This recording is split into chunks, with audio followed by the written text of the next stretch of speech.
What does it mean to actually even stress a word in American English? Stress is really important, right? You may have heard that American English is stress times, so we know that the rhythm that we're using when we talk is going to be centered around this concept of stressing something and also not stressing, which maybe is even more important than stressing. So, what are some of the techniques that we can use to make sure that listeners hear stress and maybe also make sure that it's not overstressed, what's enough versus what's too little. So in today's video, we're going to be talking about that because this is a fundamental need if your goal is to achieve a natural accent in American English pronunciation. Good morning, good evening, good afternoon, guys. Welcome to your daily American English pronunciation show. Wake up, American. We're here Monday through Friday, right around 8 a.m. New York, to make sure that you can get in your 5 to 10 minutes of pronunciation practice every single day. And to guide you in that process, there is me. Hello. My name is Jeff. It rhymes with breath. That's one of the 4 keys to a natural sound, including placement, pitch, breath. I'm trying to weaken your consonant sounds and trying to strengthen your vowels. And today we're going to be taking a look again at techniques for stress to make sure that we're doing it in a way that sounds as natural as possible. To join me in this journey, we've got Gansham is here. Hello. World Friends is here. The funky waves. I appreciate that. What's up to Zoe? What's up to Noman? Mad Levitt. Hey. Liking the blazer I have. Thank you, thank you, thank you. Milad is here. Ferry Boars is here. Emmanuel is here. Sam is not only here, but Sam is also happy to join the session. Appreciate that. So, one of the things that we'll need to talk about a little bit is we say that we want to stress words in English. What does stress not mean? And LF is here as well. Stress, firstly, does not mean shouting. You may have even seen that in the title. So, when I stress something, for instance, in that little phrase there, when I stress something, do you understand that I stressed the word stress? When I stress something, I didn't have to say when I stress something. In fact, I can whisper it, right? When I stress something, when I stress something. And I'm still stressing stress. Isn't that incredible? That I don't need to yell at you and you can still pick up stress. Okay, so this is something that I see a lot of students confusing. There is this association between stress and volume. When stress has no connection to volume, we don't need to get louder. You can, it's possible, but it's not necessary. Okay, it's not necessary. I'm not saying necessary louder than I'm saying it's not. Now I am giving it a little bit more time because when we stress something, that is one thing we do want to do. We want to lengthen in general, especially our stressed vowel slightly. Don't go crazy. Don't go crazy, right? But you can make it a little bit longer because that's the first thing. The other thing I'm doing is I'm going up in pitch. And the thing is that you don't have to go crazy high in pitch. You just need to go a little bit higher. Okay. Which brings us to questions. For instance, Matt Levitt getting right there with it. Stress versus accent versus pitch. Okay. So let's talk really quick about pitch. Okay. World Friends treading on eggshells here. Jeff looks good today. Other days good as well. I like the hedge. I have to go to a meeting later. Okay, so let's talk really quick about pitch, because I saw some questions also just in the comments about pitch versus intonation. What's the difference? Pitch is the frequency of the sound. Okay, like if it's like a high pitch versus like a low pitch. So for instance, if you have an audio recorder and you record like a high pitch noise versus a low pitch noise, and you look at the frequency in the recorder program, it's going to look different. I could be wrong, but I feel like higher frequencies tend to have like the shorter, wider ranges, whereas lower pitches tend to be the more dragged out, and things like that. Appreciate all the kind words. I put on a blazer. I put on a blazer, and people go crazy. Anyway, Appreciate the kind words. Let's get it. So that's purely what pitch refers to.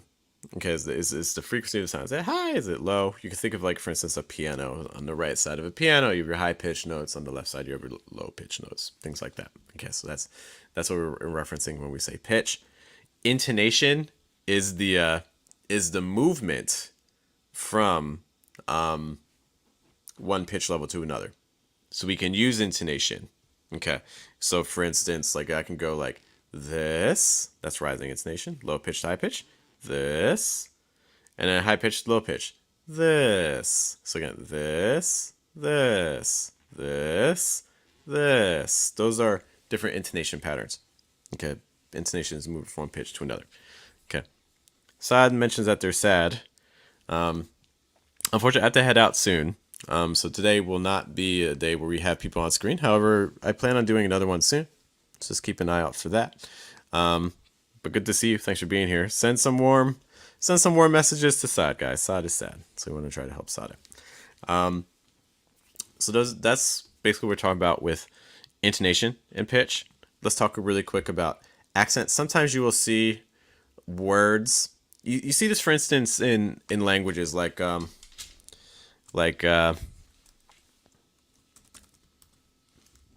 an example of like Italian.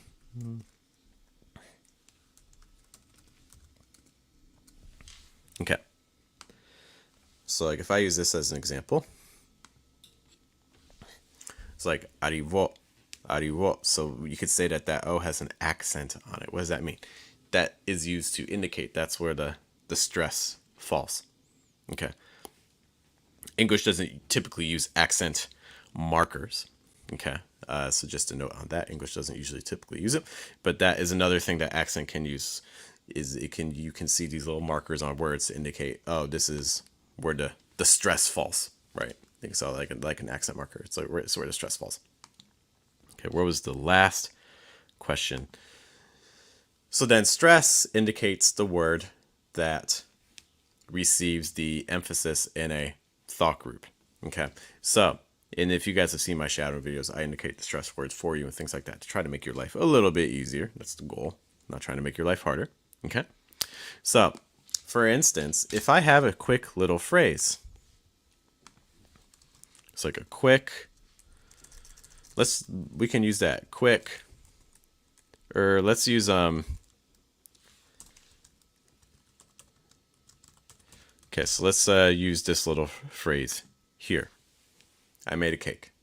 I didn't make a cake. I'm sorry, I didn't actually make a cake, but let's use this as an example. I made a cake. Maybe when I said that, you may have heard me say the stress is on cake. But what does that actually mean? Hello to Harrier. Great to see you again. So if we have this phrase, I made a cake. If I stress cake, I have to go up in pitch. Just a little bit. It doesn't take much. It just takes a tiny step. That's enough for my listener. Everything before that, if I'm not stressing you, I'm going down in pitch. Okay. It's like, I made a. It's like, I made a. And then we get to our stress word. Stress indicates that I go up in pitch. Cake. I made a cake. I made a cake. Some things that are really valuable here, okay, is that for I made a cake. Cake is the stress word, but it's not the highest pitch word in the thought group. The highest pitch word is probably I. I made a cake. Why does that happen? That happens because red lag spike. Give me a moment, guys. When will the spike end? Maybe it won't end. Okay, sorry about that. I think we had a lag spike. So in that phrase, I made a cake. I made a cake. So we have I made a. Notice that I is actually the highest pitch. I made a. But I is not stressed. The stress is going to be on cake. It's like, I made a cake. So even though cake is not the highest pitch word, because it went up in pitch from my listener's going to hear stress. I made a cake. I made a cake. Okay, so notice that. That's going to be very, very important for us. Okay. So, oh, whoops, then we're supposed to be banned. I'm sorry, Sad. It's just supposed to put you in timeout. Sorry, Sad. Oh well. Sorry about that. It's like I made a, so, and then cake. I made a cake. I made a cake. I don't need to say I made a cake. I made a cake, because now that's really heavy emphasize, right? Or I especially don't need to say I made a cake. I made a cake. That's overstressed. I just need to go up in pitch a tiny, tiny bit. A tiny, tiny bit. It's not a tiny, tiny bit. No, a tiny, tiny bit. Now, there's times if you're really excited or emotional, you may add some extra emphasis, but in general, it's not going to be necessary. Okay? Harry Perros says, like the way you say thought groups with this. Yeah, thought groups. Thought groups. When you have those T's in between words. Be careful. So, thought groups, if I just, this is not the same thing as a silent T. Not the same thing. Because, like, that'll, if I just take off the T and make it silent, that'll be like thaw groups. But it's not thaw groups, it's thought groups. Can you hear a difference between thaw groups and thought groups? That might be a good topic for us to take a look at tomorrow. What's up, Livy? Good to see you back. Sam says, could you please talk about this? In general American accent, the ah sounds a cat can sometimes shift to an yeah sound. Mom knows ah tense. The best thing that I could talk about for the ah sound is that in general, when you're linking an ah sound plus a nasal sound, that's when you get the most dramatic. I'm still on an Italian keyboard. That's when you get the most dramatic shift. Okay. So like that's the situation where you'll get an ah sound that turns into eh. It's like ah versus eh. So like if I say like for instance like man, so that when I say man, that's not exactly the same sound as cat. You hear that meh ca meh ca, not exactly the same sound, right? So when you have an n sound or an m sound or an ng after an ah, it's going to shift. Okay, so like an man or an plan. Biggest piece of advice is just kind of send your tongue back slightly and then heavy breath out of your nose. Okay, right before the end. It's like man, man. We talked about that before, but I'm happy to talk about that in a future stream as well. Okay, here I mentioned I made a cake, not a pie. I made a cake, not a pie. So like, you can talk about situations of, let's call it contrastive stress. You're trying to pay attention to two different units, right? It's like you're contrasting the cake with the pie. I think in a situation like that, for sure. Okay. More a plus nasal words. We got Livy mentioning like curtain. Yes, that is another example of a word like that. Okay. But to go back to our main argument today about stress. Okay, so when I stress something again, don't feel like you have to go crazy high in pitch in general. You just have to go a little bit. It's like a little bit, a little bit. Just doing that le. Your listener's going to hear stress. Okay. Sometimes what I see students doing is if I say a phrase, for instance, try not to make a mistake like this. Let me think of an example really quick.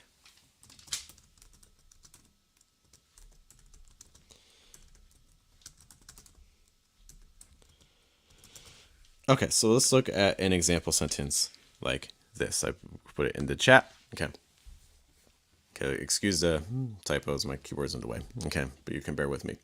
Okay, so the man didn't go running. Okay, so the man, sometimes what I see students doing is saying something like, the man didn't go running. The man didn't go running. What my listener's going to hear now is they're going to hear two stresses. The man didn't, and they're also going to hear stress on running. They're going to hear both of those.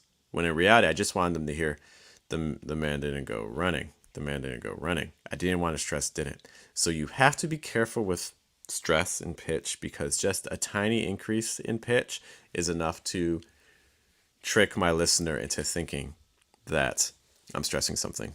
So I don't want to say the man didn't go running. I want to say the man didn't go running. The man didn't go running. Okay, things like that. It just takes a tiny bit of a pitch increase for my listener to hear stress. So please, please, please be careful with that. All right, guys. So again, the big takeaways for today. The stress word is not necessarily going to be the highest pitch in the thought group. Okay, it's not necessarily going to be the highest pitch in the thought group. It just has to be a little bit higher than the previous one, than whatever syllable came before it. The second thing, The pitch increase does not have to be crazy high. It just has to be a little bit higher than the syllable before it. I did not say the man didn't go running, just the man didn't go running. Go running, go running. Okay. One final tip before we head out. Bilal mentioned it's good morning, Kato. Make stress on phrase, turn it on, and birds out there. I wish I had more context because some of these are a little bit, the full sentence would be helpful, but turn it on. So you have basically you have a separable phrasal verb here. So in this case, with phrasal verbs, you would expect the stress to fall on the particle, the preposition, the on. It's like turn it on. Birds out there, again, without context, a little tricky, but my guess is stress will be on birds. Birds out there. Birds out there. So make sure you're dropping. Okay. Got you missing they like apple pie. I've never tried. Oh my gosh, it's so delicious. Apple pie is very good if you like sweets, desserts. One final tip. We'll go back to our example here. And again, I know the typo one didn't. The very last tip I can give you, when you stress something, right before your stress, whatever your stress syllable is, so in running, the stress is on run. My big tip for you is that the syllable before the stress go down an extra step. So go comes before run. So I'm going to go extra low on go. The man didn't go running. The man didn't go running. Didn't go running. Do you see how I'm taking the extra step down? Didn't go running. Didn't go running. Didn't go running. That little extra step down is going to add a lot more contrast and make it easier for your listener to hear the stress that you are intending. So just a little kind of bonus tip for you to pay attention to there. All right, guys, I do have to run. Thank you so much for joining. I hope that Saad is not actually permanently banned from the channel. That was not the intention. It's supposed to just be timeout, but now we know. All right, guys, again, thank you for being with me. Look, there's a million pronunciation resources out there. So the fact that you turned to us for help is greatly, greatly appreciated. I was trying to squeeze in the last question. Can you explain when to pause when reading a long sentence or paragraph? When I'm shadowing, it seems Americans always pause in places I wouldn't. You got to shadow more. Keep shadowing. Keep shadowing. Try to remember a phrase that they use and apply it to, like, shadow sentences that you use in your daily life and try to use it, you know? That's the whole reason we shadow. We're trying to internalize the rhythms. There's really not necessarily a right or wrong answer in terms of pauses, but, some places are higher frequency than others. So that's why we're shadowing. I think you're doing all the right things. Just keep shadowing. Please, please, please, please, please keep shadowing. Also, if you're interested in stress practice, you want to know, you want practice with saying things, you want to make sure you're doing stress right, you're not overstressing, that you're stressing the right words. That's, again, where our pronunciation group on Telegram is. We're looking at this sort of stuff every single day. So if you want to work with me every day a little bit on stress and pronunciation, that's how to do it. FluentAmerican.com/Telegram. Sign up for it, guys. I'll see you all later. Have a good day. Have a good night. Have a good afternoon. Take care, guys.